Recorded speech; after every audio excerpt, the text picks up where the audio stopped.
Sibiri natti ta'eem jireenyi koo gadiin teenye takka yaadaaf qalbiin kan koo.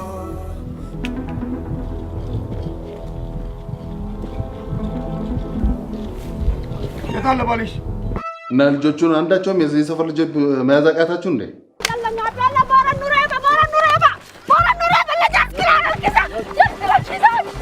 እወጣለሁ ብሎ አመልጣለሁ ብሎ የመኮረውን ደግሞ መግደል አለባቸው። ቁም ቁም ቁም!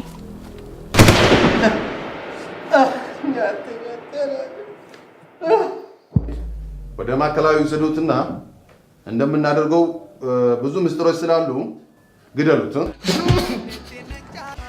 ዋንቤ ሆከ ነዛውታ ስበር ይበር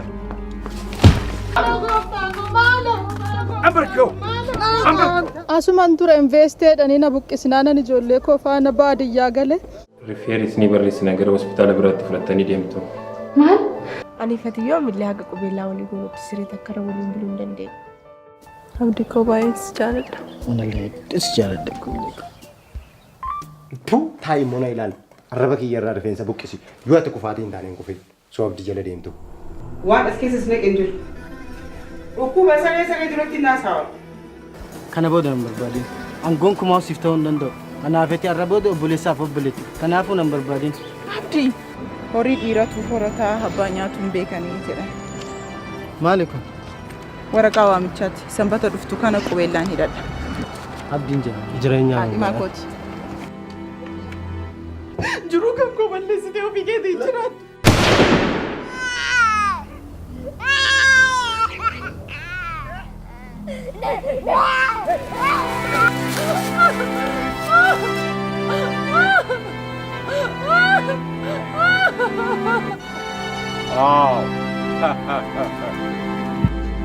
Malu si godhe waaqayyo malu bukkuu dheeressa.